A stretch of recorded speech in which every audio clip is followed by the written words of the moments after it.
Située dans la communauté rurale de Keur-Momar-Sarr, la ferme agricole moderne s'étend sur quelques 100 hectares. Ici, l'agriculture repose sur un système d'irrigation de goutte à goutte sur 80 hectares et 20 autres hectares sont sous aspersion. Avec un équipement de 6 électropompes d'une capacité de pompage de 500 m3/h sur le chenal creusé non loin du lac de Guiers. Quelques 160 jeunes, dont 66 femmes, y travaillent en permanence. Ils ont démarré leur première campagne d'initiation, une campagne test pendant la saison froide, qui leur a permis d'avoir un revenu net de plus de 30 millions. Là, ils sont dans le déroulement de leur deuxième campagne, avec de la pastèque, de l'aubergine, du piment, du gombo, mais surtout aussi de la papaye. Et ils vont rajouter 20 hectares de maïs. D'une situation d'exploitation pluviale, aujourd'hui ils sont passés à un système d'irrigation moderne avec la maîtrise de l'eau.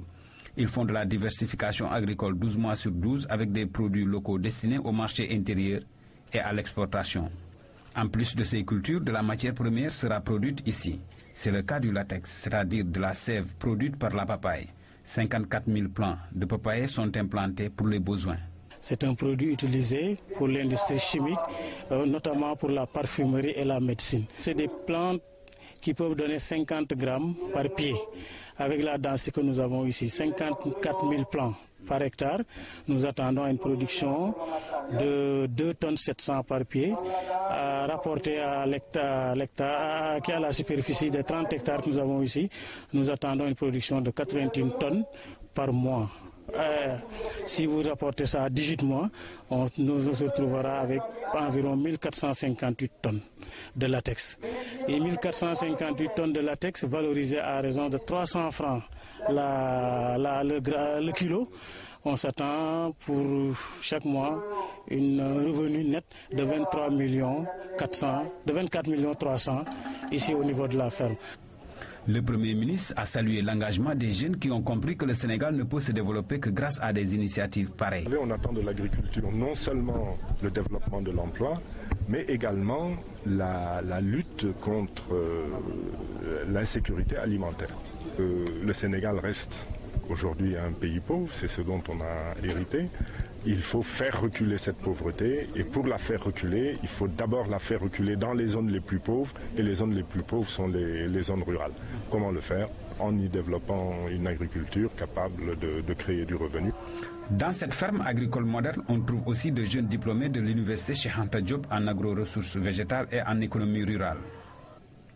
Visiblement ému par le choix de ces derniers, le Premier ministre a affirmé qu'une attention particulière leur sera accordée. Conscient des défis de l'agriculture pour l'Afrique de manière générale et le Sénégal en particulier. Alors nous sommes dit que nous allons former une association, essayer de descendre sur le terrain, essayer de relever les défis concernant du point de vue de l'alimentation et de résoudre le problème de l'emploi. Bon, moi, je me suis engagée dans le cadre de l'agriculture, étant étudiante scientifique de la faculté des sciences et techniques, pour le développement surtout du milieu rural.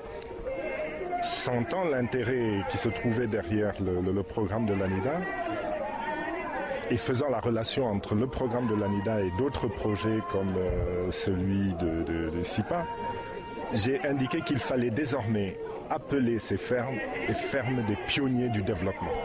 Les populations ont profité de la venue de plusieurs ministres pour poser des doléances, entre autres soucis l'alimentation en eau des villages environnants du lac de Guiers, pour les ménages et le bétail. Des préoccupations qui seront bientôt de mauvais souvenirs grâce à un programme d'alimentation de 100 villages, initié par l'Office du lac de Guiers. Ceci dès 2014.